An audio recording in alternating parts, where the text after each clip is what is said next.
Welcome to Marketecture, where you can get smart fast with in-depth interviews of leading technology vendors. I'm Mike Shields, and I'm here with Mike Welch. She's the CEO of Captify, and Amelia Waddington. She's the Chief Product Officer. Welcome, both of you. Thanks, Mike.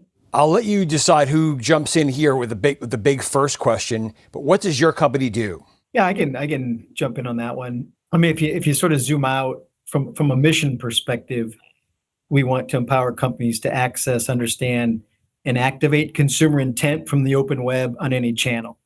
What that means is, I'll frame it this way. There was a great book by a guy named Seth Stevens-Davidowitz. The name of the book was Everybody Lies. And he had access to sort of unfettered access to Google search data.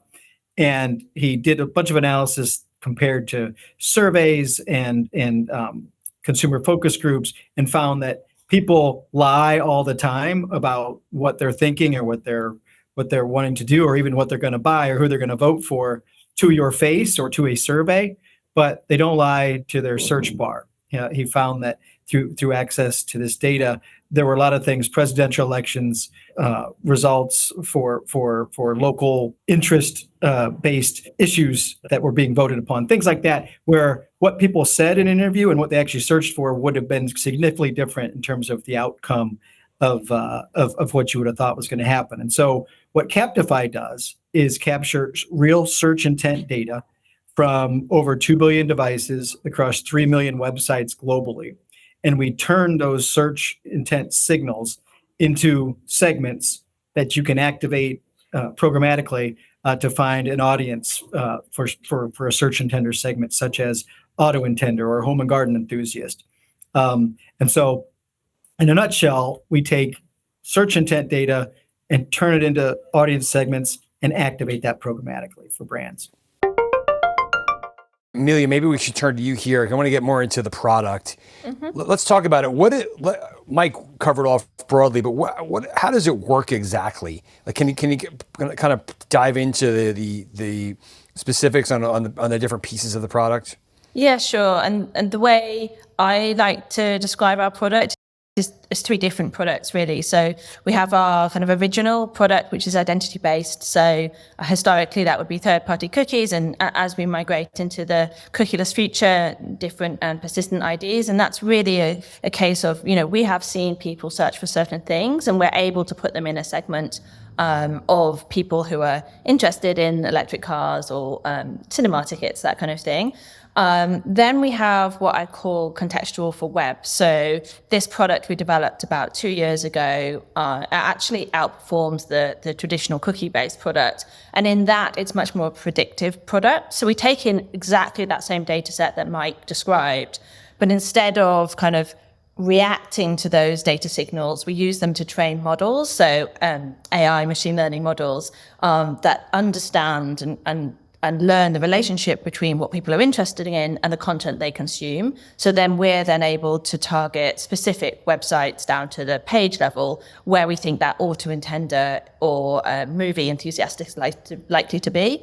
And then we have a sort of similar product, but for TV, so contextual for TV.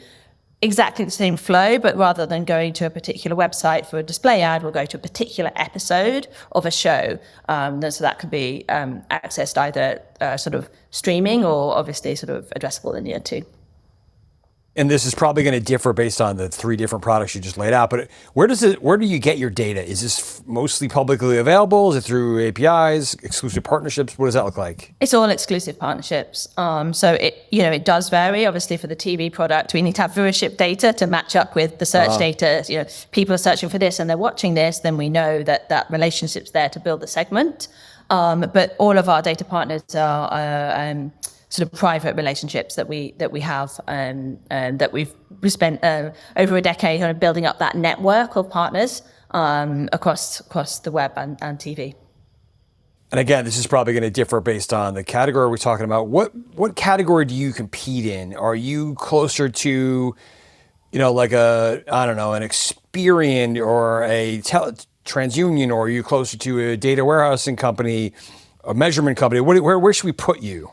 Yeah, that's interesting. So out of those buckets, I would put us closer to an Experian or a TransUnion, like classic data company. But where I would say we go from those assets, which are very very robust, built over time, classic demographic data moves quite slowly. Captify, because we have search signals, move quite fast. So that kind of leads into where your question was going around verticals, right? So if you want to know if somebody is in market for a new car or for a holiday, or, they're thinking about which university to send their children to, actually, those kind of demographic, kind of classic data sets aren't as helpful as what they're actually searching for at the moment. So definitely a data company rather than a sort of tech marketing company, but much more real time